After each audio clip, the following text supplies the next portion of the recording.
اس پر انشاءاللہ بات کروں گا. میں نے پچھلے جمعے بیان کیا تھا کو ایجوکیشن کے بارے میں, سنا ہوگا آپ لوگوں نے.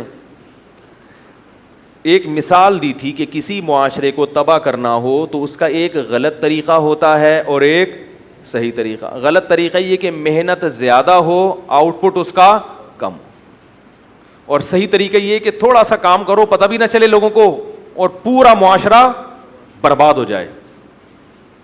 جیسے ایک پتھر ہے بہت بڑا, آپ اس کو لڑکانا چاہتے ہیں, سب مل کے دھکا لگائیں گے, محنت زیادہ ہوگی, پتھر اپنی جگہ سے کم ہلے گا. اور لیور کا استعمال کیا آپ نے, ایک بہت بڑی راڈ لے کے پتھر کے نیچے رکھی اور پیچھے سے تھوڑا سا اس کو پش کیا, وہ پتھر پورا الٹ جائے گا. تو میں نے KPK کے حوالے سے یہ بات ذکر کی تھی کہ ہماری جو سیاسی جماعتیں ہیں, ہمارے جو حکمران ہیں, جو ایک پشتو قوم میں ایک غیرت ہے, حمیت ہے, اس کا آہستہ آہستہ بیڑا غرق کر رہے ہیں, ستیہ ناس کر رہے ہیں. NGOز کی نظریں جتنی خیبر پختونخوا کی طرف ہیں اتنی کسی اور طرف نہیں ہیں, سمجھ رہے ہیں. اب ہو کیا رہا ہے, وہاں آہستہ آہستہ کو ایجوکیشن سسٹم کو لانے کی کوشش کی جا رہی ہے اور فیوچر میں یہ ہوگا. لیکن ہمیں افسوس اس پر ہوتا ہے کہ ہم دوسرے مسائل تو اٹھاتے ہیں, ممبروں سے بھی اس کا تذکرہ ہوتا ہے, کو ایجوکیشن سسٹم کے خلاف بات نہ یعنی کی جا رہی ہوگی, لیکن میں نے نہیں سنا کہ ممبروں سے اس کے خلاف احتجاج کیا جا رہا ہو, یا KPK کی غیرت مند عوام اس کے خلاف کچھ بڑے پیمانے پر کام کر رہی ہو, یا اپنی سیاسی جماعتوں سے احتجاج کر رہی ہو کہ بھئی یہ سسٹم ہم قبول نہیں کریں گے. تو یہ بڑے یعنی بہت چپکے آہستہ آہستہ یہ زہر ہماری رگوں میں ڈالا جا رہا ہے اور ہمیں پتہ ہی نہیں ہے کہ مستقبل میں کیا ہونے والا ہے.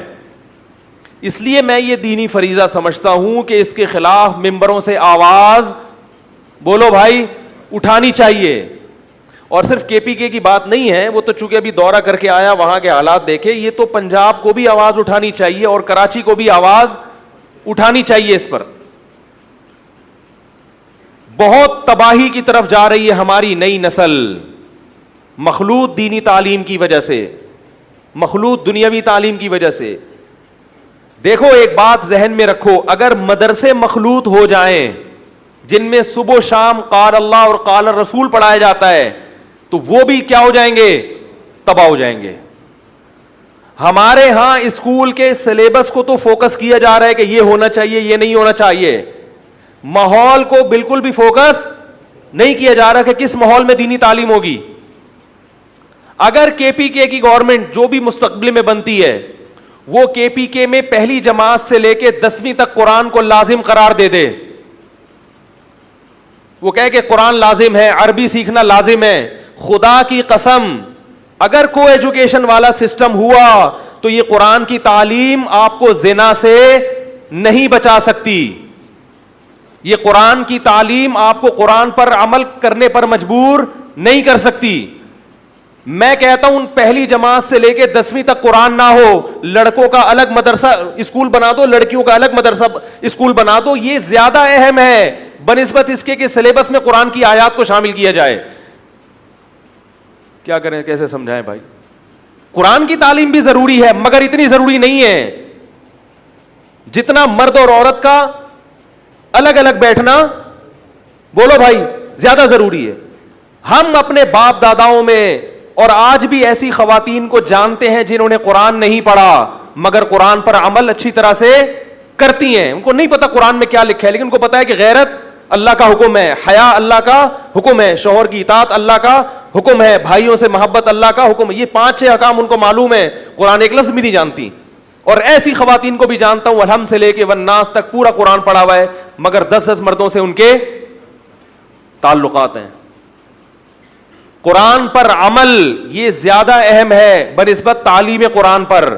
قرآن آپ مرد اور عورتوں کو اکٹھے تعلیم حاصل کرنے کی اجازت نہیں دیتا. میرے پاس میسج آتے ہیں کہ گورنمنٹ اس طرف جا رہی ہے, یہ وعدے کیے جا رہے ہیں KPK والوں سے کہ اماموں کی تنخواہیں, اماموں کو تنخواہیں دی جائیں گی گورنمنٹ کی طرف سے. بہت اچھی بات ہے, ہونی چاہیے, تنخواہیں بڑھا دی جائیں گی, بہت اچھا کام ہے, جو اچھا کام ہے اس کو اپریشیٹ کرنا چاہیے. قرآن کی تعلیم پہلی جماعت سے لازم کر دی جائے گی, بہت اچھا کام ہے, لیکن اگر آپ کو ایجوکیشن سسٹم لا رہے ہو تو ہمیں ان اچھے کاموں کی ضرورت نہیں ہے, یہ رہنے دو. کیونکہ وہ قرآن, اگر لڑکا لڑکی کو ایک ساتھ بٹھا کے آپ قرآن پڑھاؤ گے وہ فتنے میں مبتلا ہوں گے, وہ قرآن موجود ہوتے ہوئے قرآن کی دھجیاں اڑائیں گے.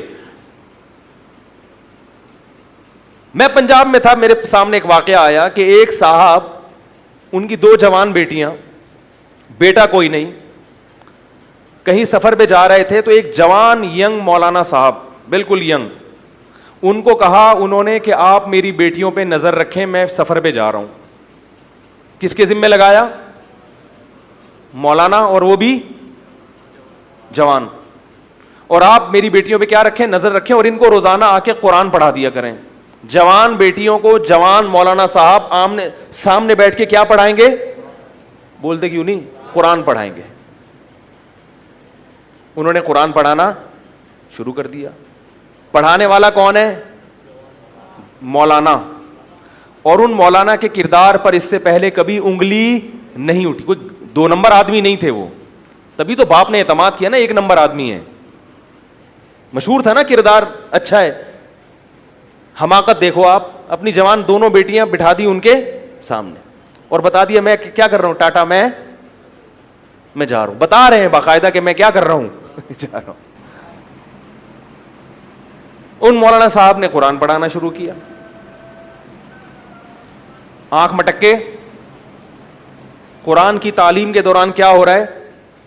ٹیچر اور اسٹوڈنٹ کے درمیان آنکھ مٹکا سمجھتے ہیں بھائی, اتنا تو جنرل نالج ہونی چاہیے. اس لبرل دور میں اگر آنکھ مٹکا آپ کی سمجھ میں نہیں آتا تو یار یہ کیسی بات ہوئی ہے.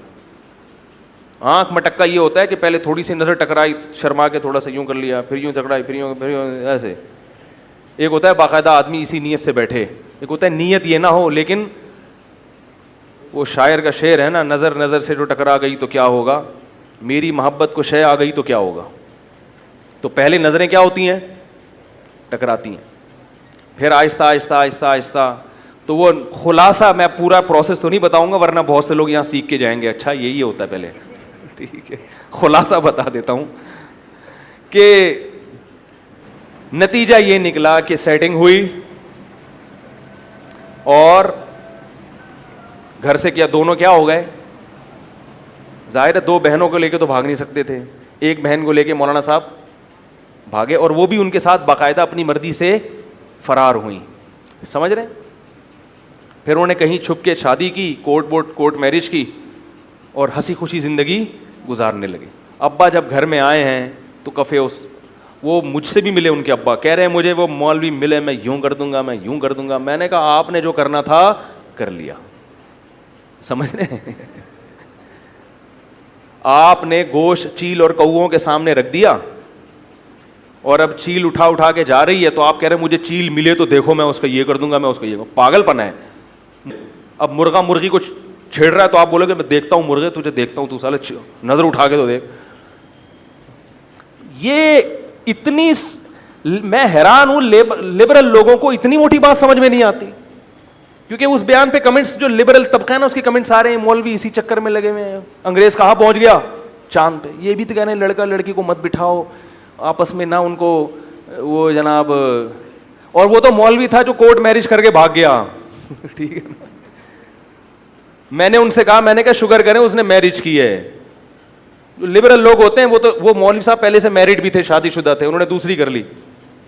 تو میں نے کہا کوئی اور ہوتا تو وہ, سب کی بات نہیں کر رہا بھائی, سب سے بدگمان نہ ہو, لیکن بہت سے ایسے ہوتے ہیں کہ وہ شادی نہیں کرتے, وہ بس لائف کو انجوائے کرتے اور آپ کو پتہ ہی نہ ہوتا کیا ہو رہا ہے, کیونکہ وہ ایک بیوی کی موجودگی میں دوسری شادی کرنے کو غلط سمجھتے ہیں, تو وہ پھر کیا کرتے, ناجائز راستہ اختیار کرتے اور آپ کو پتہ ہی نہ ہوتا. تو یہ میں مثال کیوں دے رہا ہوں, پڑھانے والے کیا ہے, مولانا صاحب جنہوں نے ساری زندگی قال اللہ قال رسول پڑھا, جن کی کردار پر کبھی کسی نے انگلی, بولو بھائی, نہیں اٹھائی. اتنا کردار کا اچھا کہ باپ اعتماد کر رہا ہے اپنی بیٹی کے معاملے میں, لیکن جب بیٹی ہی عاشق ہو جائے, وہی بھاگنے کے لیے تیار ہو, تو پھر آپ کو شیطان یہ بھی پٹیاں پڑھا دیتا ہے کہ بھائی میں کسی کی ڈاکہ نہیں مار رہا, کوئی آستین کا سانپ نہیں بن رہا. جب یہ خود چاہتی ہے تو پھر بھاگنے میں کیا حرج ہے. جب ایک عالم دین وہ لڑکی کو پڑھا رہا ہے اور پڑھا بھی کیا رہا ہے؟ قرآن. وہاں ایسے واقعات ہوں گے تو میرے بھائی جب آپ قرآن کے علاوہ کوئی چیز پڑھو گے اور پڑھانے والے بھی لبرل اور جو اسکول میں بچے آ رہے ہیں وہ بھی ٹین ایجز, وہ بھی میرڈ نہیں ہے تو میرڈ تھے, وہ بالکل چھڑے چھاٹ کمارے, اور لڑکی بھی ایک نہیں 20-25 قسم کے مختلف ڈیزائن بیٹھے ہوئے ہیں, تو عقل ماتم کرنے کا دل کرتا ہے کہ نہیں کرتا؟ کیا کہاں جا رہے ہو بھائی؟ کیا سوچ کے اس سسٹم کو آپ معاشرے میں پروموٹ کر رہے ہو؟ میں نے بتایا تھا آپ کو کہ پنجاب یونیورسٹی میں گیا ہوں, میں نے دیکھا ہے وہاں کا ماحول. چرس اور ہیروئن لڑکیوں میں عام ہو رہی ہے. کیوں ہو رہی ہے؟ کو ایجوکیشن سسٹم آپ کو ڈپریشن کا مریض بنا دیتا ہے, کیونکہ آپ کو اتنے مختلف ڈیزائن نظر آتے ہیں مگر سب ڈیزائن آپ کو ملتے نہیں ہیں. ہر ایک میں اتنی طاقت بھی نہیں ہوتی لے کے بھاگ جائے, اور ہر ایک بھاگنے کے لیے تیار بھی نہیں ہوتا, اور بھاگنے کے بعد کے جو مسائل ہیں وہ ہر آدمی افورڈ کر بھی نہیں سکتا. وہی ہوا, وہ لڑکی کو پھر کیا ہوا بعد میں, وہ لے کے بھاگ گئے, اس کے اولاد بھی ہو گئی, باپ سے بھی رشتہ ختم ہمیشہ کے لیے. جب اولاد بھی ہوئی ان کی, وہ مولانا صاحب جو فرار ہوئے تھے, اور پھر کیا ہوا کہ میاں بیوی میں انبن ہو گئی, کچھ وقت کے بعد طلاق ہو گئی. اب وہ بچی نہ باپ کے قابل اور نہ شوہر کے قابل, کیونکہ مرد جب یہ دیکھتا ہے کہ بھاگ کے آئی ہے تو اب اس کا تو پیچھے کوئی پوچھنے والا ہے نہیں. وہ بعض دفعہ وہ اس مجبوری سے ناجائز فائدہ اٹھا لیتا ہے, اور نہ بھی اٹھائے تو ہر جوڑے کامیاب نہیں ہوتے. پیچھے والدین کی سپورٹ ہو کہ اگر طلاق ہوتی ہے تو والدین اس کو رکھیں اپنے پاس, باپ نے ہمیشہ کے لیے گھر سے نکال دیا. تو یہ کو ایجوکیشن تھی, اور اس میں پڑھایا کیا جا رہا تھا؟ قرآن. ہم لوگ آنکھیں بند کر لیتے ہیں. کبوتر کے بارے میں مشہور ہے کہ جب بلی کو دیکھتا ہے تو آنکھیں بند کر لیتا ہے, اور اس خوش فہمی میں مبتلا ہوتا ہے کہ جیسے میں بلی کو نہیں دیکھ پا رہا, بلی بھی مجھے نہیں دیکھ پا رہی. بھائی آپ آنکھیں بند کر رہے ہیں, لیکن یہ گراؤنڈ ریئلٹی یہی ہے جو میں آپ کے سامنے پیش کر رہا ہوں.